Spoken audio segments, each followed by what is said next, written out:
Sophia Latjuba dipuji awet muda meski usia 52 tahun.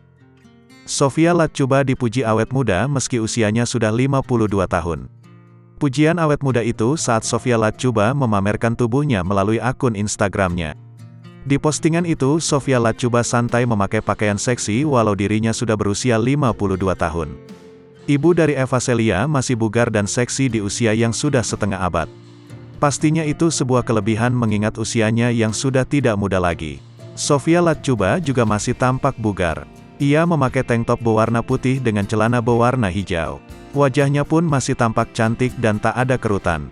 Meski telah berusia lebih dari setengah abad, Sophia bahkan tak jarang dibilang seusia dengan anaknya. Mantan istri Indra Lesmana ini kerap memamerkan kulitnya yang masih kencang serta tubuhnya yang langsing.